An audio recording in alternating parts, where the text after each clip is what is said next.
अल्लाह ही अल्लाह किया करो, दुख न किसी को दिया करो, जो दुनिया का मालिक है नाम उसी का लिया करो। सनशाइन हर्बल मायूस शादीशुदा मर्दों के लिए जड़ी बूटियों से तैयार करदा असरदार दवा। इसके अलावा वजन बढ़ाने और मोटापा कम करने के लिए लाजवाब दवाएं इंडिया में कहीं भी हासिल करने के लिए अभी कॉल करें।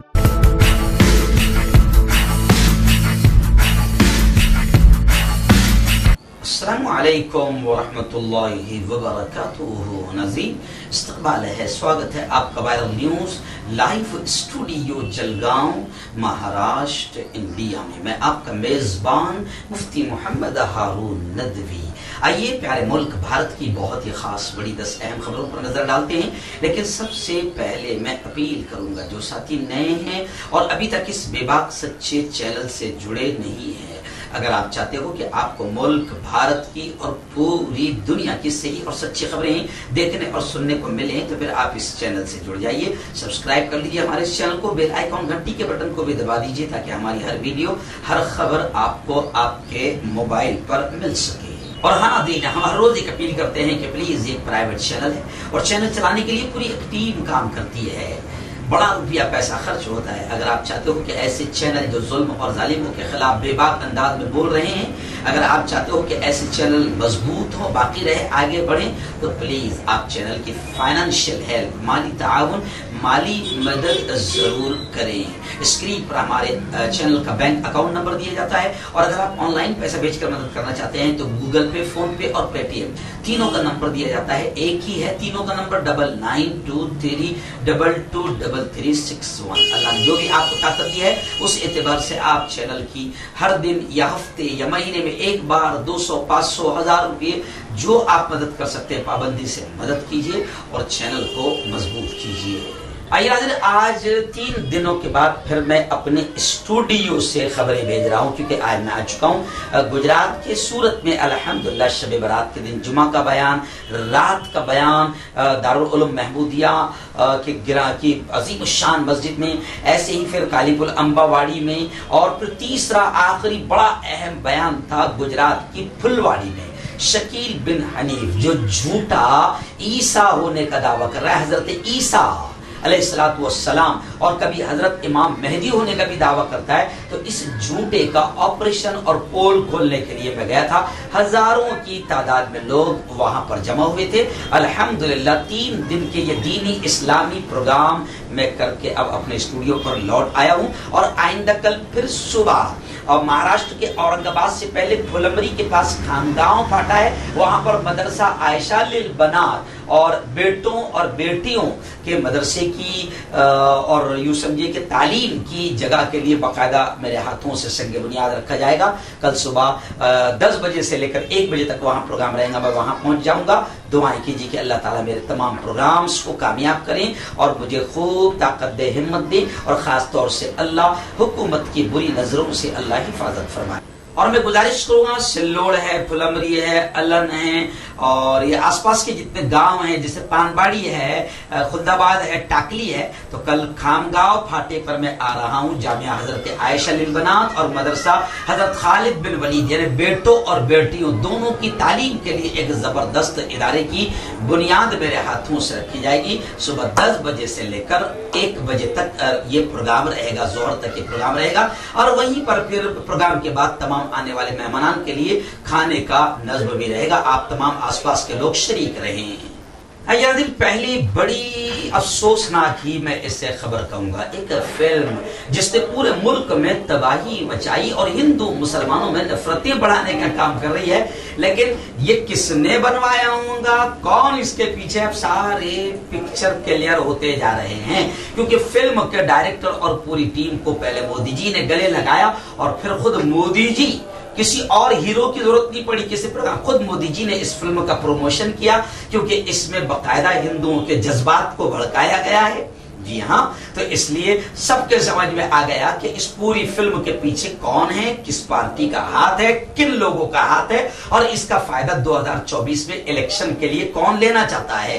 तो कश्मीर फाइल्स जो एकदम नफरती और जहरीली फिल्म बनी है, अब खबरें आ रही है कि पहले उनकी पूरी टीम ने, उस फिल्म की पूरी टीम ने मोदी जी का आशीर्वाद लिया, उनकी भी तस्वीर में शाकिर भाई से कहूंगा कि स्क्रीन पर दिखाए, और अब उसके बाद में मोदी जी के छोटे के पास पहुंच गई ये पूरी की पूरी टीम। योगी आदित्यनाथ के पास पूरी टीम पहुंची और उनसे भी आशीर्वाद लिया। जाहिर बात है कि ये तमाम लोग खुशियों का इजहार करते हुए जबरदस्त अंदाज में आशीर्वाद दे रहे हैं। लेकिन इन्हीं तमाम चीजों को देखते हुए हमारे महाराष्ट्र के शिवसेना के लीडर संजय राउत ने कहा कि अब ये घटिया फिल्म 2024 तक, जब तक इलेक्शन नहीं आता, उससे फायदा ना पहुंच जाए, तब तक ये फिल्म यूं समझिए कि चलाई जाएगी, बीजेपी की तरफ से दिखाई जाएगी, ताकि सीधा फायदा उनको पहुंचे। लेकिन बीजेपी ये नहीं सोचेगी कि इस घटिया फिल्म से कितनी नफरतें बढ़ेगी, क्योंकि इनका फायदा तो नफरतें बढ़ने में। तो इसलिए अब मैं आपको बता दूं कि एक भोपाल के IAS ऑफिसर है नियाज खान, उन्होंने ट्वीट करते हुए इस फिल्म पर कहा कि अब मुसलमानों के कत्ले आम पर भी फिल्में बनाई जाएं। गुजरात में कैसे कत्ल हुआ और कहां कहां कत्ल हुआ, कितने कत्ले आम मुसलमानों के हुए हैं। तो अगर ये हुकूमत ईमानदार है और मुल्क का वो जो अंधभक्त टोला है वो अगर ईमानदार है, तो फिर गुजरात फाइल बनाने के लिए भी तैयार हो जाए और फिर सारे जालिमों के चेहरे सामने आए। इस तरीके से लोग अब कह रहे हैं कि हर दंगे और फसाद पर भी, और खासतौर से मुसलमानों, अल्पसंख्यक और माइनॉरिटी के जो कत्ल हुए हैं, नरसंहार हुए हैं, उन पर भी फिल्म बननी चाहिए। आइए दूसरी बड़ी खबर आ रही है कर्नाटक से। जी हाँ, आप जानते हैं कि कर्नाटक में नीच नाटक शुरू हुआ था हिजाब को लेकर।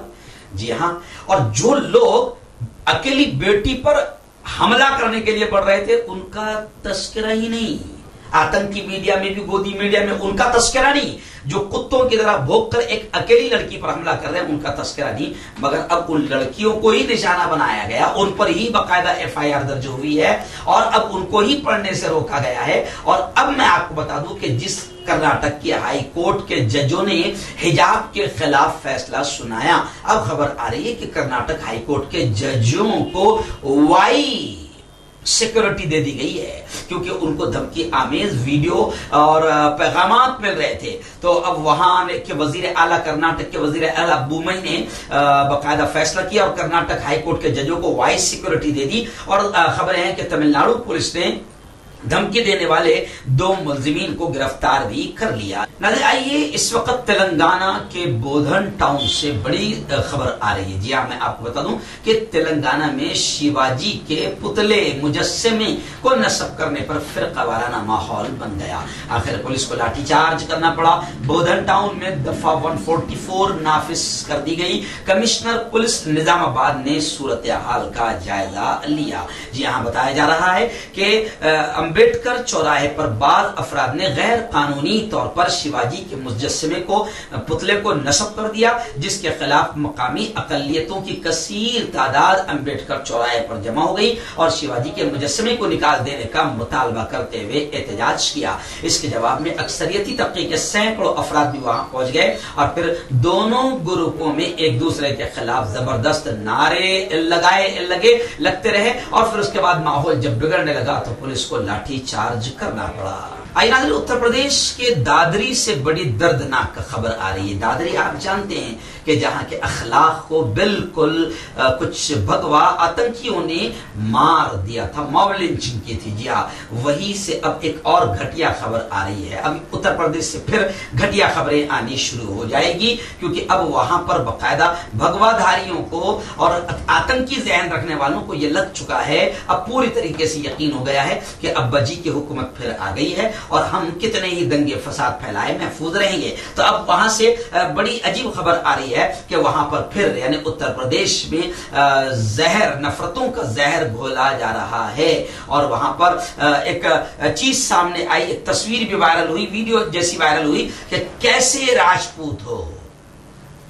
राजपूत हो हथियार उठाओ। यानी अब मगरिबी उत्तर प्रदेश में जहर घोला जा रहा है। हिंदू मजहबी रहनुमा यति नरसिंहानंद स्वामी ने, जी हाँ, ये पुराना खबीस है। तो इसने हरिद्वार में फिर स्टेज पर तकरीर करते हुए मुसलमानों के खिलाफ हथियार उठाने की अपील करने से चंद महीने पहले इन्हें एक मकबूल म्यूजिक वीडियो में दिखाया गया था, जिसमें वो कुछ ऐसा ही पैगाम देते नजर आए। लेकिन यहां उनका पैगाम अब यूपी के राजपूत हिंदुत्व पॉप सिंगर उपेंद्र राणा के ऑटो ट्यून के जरिए लगाए गए गाने के जरिए लोगों तक पहुंचाया गया था। मगरबी यूपी के डासना शहर, जहां ये ऊंची पहुंच वाले पुजारी रहते हैं, उनसे 15 किलोमीटर की दूरी पर दादरी ब्लॉक में वाक़ रसूलपुर गांव में बने अपने घर पर दीप से बात करते हुए राणा ने बताया कि ये वीडियो जिसे YouTube पर 5.1 लाख से ज्यादा बार देखा जा चुका है, नरसिंह अन्नन की रजामंदी के बाद ही बनाया गया था। यानी अब ये वीडियो बनाया गया और कैसे राजपूत हो हथियार उठाओ, यानी यूपी में अब नफरतों का जहर घोला और जा रहा है, क्योंकि नरसिंह नंद स्वामी जैसे तमाम ही लोगों को भगवधारी को यह समझ में आ गया है कि अपने अब्बा की हुकूमत है, कोई कुछ अपना बिगाड़ नहीं पाएगा। लॉ एंड ऑर्डर और कानून तो इन लोगों ने मजाक समझ लिया है। आइए इस वक्त पंजाब से बड़ी खबर आ रही है। आप जानते हैं कि पंजाब में आम आदमी पार्टी यानी आप अरविंद जी केजरीवाल की पार्टी ने पूरी तरीके से सत्ता हासिल की है और आप पार्टी की हुकूमत बनी है। और अब फौरन ये खबर आ रही है कि फौरन हुकूमत ने पंजाब में 3 दिन में ही कमाल कर दिया। जितने पुराने मंत्री थे वुज़रा थे, उनकी सिक्योरिटी खत्म कर दी और जो फसलें तबाह हुई थी उसका मुआवजा देना शुरू कर दिया और एंटी करप्शन हेल्पलाइन और 25,000 सरकारी नौकरियों का ऐलान करके लोगों के दिलों में गोया के बड़ा एतमाद और भरोसा अरविंद केजरीवाल और आप पार्टी ने हासिल कर लिया। नाज़रीन, आइए इस वक्त उड़ीसा पुरी से बड़ी अजीब खबर आ रही है। जी हां, मैं आपको बता दूं कि ह्यूमन राइट्स कमीशन ने, नेशनल ह्यूमन राइट्स कमीशन ने उड़ीसा के जिला पुरी में जो जगन्नाथ मंदिर है, जगन्नाथ मंदिर के जिम्मेदारों के खिलाफ मुकदमा दर्ज करवाया। खबर कुछ इस तरीके से है कि चिलचिलाती धूप में भक्तों और अकीदतमंदों की लंबी लंबी कतारें लगती है, जिसकी वजह से अकीदतमंदों को, श्रद्धालुओं को बड़ी तकलीफ होती है। और इनका कहना है कि मंदिर इंतजामिया पूरी तरीके से लापरवाही करती है और लोगों को सहूलियात नहीं देती है। मंदिर में देवता के दर्शन के लिए घंटों चिलचिलाती धूप में खड़े रहना पड़ता है। इस पर बाकायदा अब मिस्टर बिस्तिया ने मंदिर इंतजामिया की लापरवाही की वजह से जगन्नाथ मंदिर जाने से पहले जो लाखों दर्शन करने वालों को हर रोज परेशानियों का सामना करना पड़ता है, इसलिए मंदिर के मैनेजमेंट के खिलाफ मुकदमा दर्ज करवाया है ह्यूमन राइट्स कमीशन ने। इस वक्त बड़ी खबर आ रही है कश्मीर से। जी हां, जनूबी कश्मीर में फिर सिक्योरिटी बंदोबस्त मजीद सख्त कर दिया गया है और इतना जबरदस्त सिक्योरिटी सख्त कर दी गई है कि अब राहगीरों की जामा तलाशियां भी ली जा रही है। लोगों की गाड़ियों, सिक्योरिटी फोर्सेज ने नाकों पर लोगों और उनकी गाड़ियों की तलाशी का सिलसिला एक बार फिर शुरू कर दिया है। मैं आपको बता दूं कि जनूबी कश्मीर के पुलवामा, तरल और शोपियान में हफ्ते की शाम नामालूम बंदूक बरदारों ने गैर मकामी तरखान पर फायरिंग की, जिसकी वजह से शदीद तौर पर वो जख्मी हुआ। जबकि शोपियान और तराल में CRPF पर ग्रेनेड हमले किए गए, जिसकी वजह से अब जनूबी कश्मीर में सिक्योरिटी बंदोबस्त सख्त कर दिया गया है और आने जाने वालों की जामा तलाशी भी हो रही है। आइए एक बड़ी अच्छी खबर आ रही है। जी हां, मैं आपको बता दूं कि उत्तर प्रदेश के देवबंद के कदीम उस्मानी खानदान की एक होनहार बेटी जुवैरिया उस्मानी ने जामिया हमदर्द यूनिवर्सिटी दिल्ली से फार्मेसी रिसर्च वर्क के तहत अहम कारनामा अंजाम दिया। और वो कितना अहम कारनामा होगा कि आप इससे अंदाजा लगाएं कि अमेरिका की मैगजीन ने जुवैरिया उस्मानी की रिसर्च को सब्जेक्ट के तौर पर मजमून की शक्ल में बाकायदा अपने अमेरिका की मैगजीन में शाये किया। जी हाँ, ये बेटी उस्मानी खानदान की होनहार बेटी, इसका नाम है जुवैरिया। रिसर्च करते हुए निहायत ही अहम कारनामा इसने अंजाम दिया और शानदार कामयाबी हासिल की। इस कामयाबी पर देवबंद की इल्मी शख्सियात ने भी खुशी का इजहार किया और हम भी अपनी पूरी team, viral news live channel और हमारे साप्ताहिक हिंदी नदवी टाइम्स पेपर की पूरी टीम की जानिब से हम जुवैरिया उस्मानी को उनकी इस शानदार कामयाबी पर दिल की गहराइयों से उनको, उनके अहले खाना को मुबारकबादियां पेश करते हैं और दुआएं करते हैं कि अल्लाह ताला इस बेटी को और अच्छा नफा बख्श इल्म अल्लाह नसीब फरमाए, जो इसके खानदान और मुल्क के नाम को रोशन करने का और इंसानियत के फायदे का जरिया बने।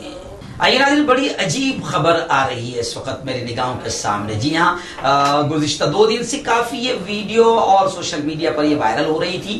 मैं आपको बता दूं कि ऑल इंडिया मजलिस इत्तेहादुल मुस्लिमीन यानी AIMIM, जी हाँ, अब महाराष्ट्र में महाविकास अघाड़ी से गठबंधन के लिए हाथ बढ़ाने की पेशकश की कि हम आपके साथ मिलना चाहते हैं। मैंने जयंत पाटिल की बात भी आपके सामने रखा था कि एनसीपी के नेता ने क्या कहा, और अभी खबर आ रही है कि खुद महाराष्ट्र के शिवसेना के सुप्रीमो और महाराष्ट्र के सीएम उद्धव जी ठाकरे ने भी कहा है कि MIM की हिमायत की पेशकश ये एक चाल है, ये एक चाल है। जी हाँ, उन्होंने कहा है कि MIM की पेशकश को पहले तो उन्होंने ठुकरा दिया और इसे बीजेपी की तरफ से सेना को बदनाम करने की साजिश करार दिया, जो महाविकास अघाड़ी सरकार की सरबराह पार्टी है।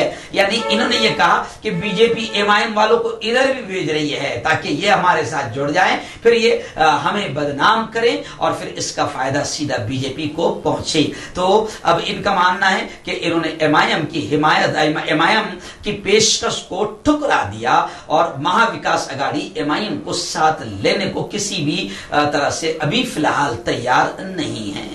आइए नाज़रीन, आखिरी खबर भी कश्मीर फाइल्स को लेकर आ रही है। जी हाँ, कांग्रेस के कदावर नेता ने साफ तौर से यह कहा है कि PM मोदी और बीजेपी सिर्फ घटिया किस्म का सियासी फायदा हासिल करने के लिए कश्मीर फाइल्स जैसी घटिया फिल्म जो नफरती बढ़ा रही है इसको प्रमोट कर रही है, ताकि पूरी, अब सब जान गए हैं कि पूरी तरीके से इसका फायदा बीजेपी 2024 में अब हासिल करना चाहती है। इसलिए संजय राउत ने कहा कि 2024 तक के इस फिल्म को चलाया जाएगा। लेकिन इन्होंने साफ तौर से कहा है, कांग्रेस ने साफ तौर से कहा है कि कश्मीरी पंडितों के लिए राजीव गांधी ने पार्लियामेंट का घेराव उस जमाने में किया था, बीजेपी अपनी नाकामी सकती। मगर क्या है, प्रॉब्लम यह है कि हमारे मुल्क में अंध भक्तों और गोबर भक्तों का जो टोला है उनको यह भी नहीं मालूम, जाहिलों को, कि ये पंडितों पर जो जुल्म हुआ है उस वक्त हुकूमत बीजेपी के हाथ में थी। तो खुद अपने अब्बा से पूछो कि अब्बा जी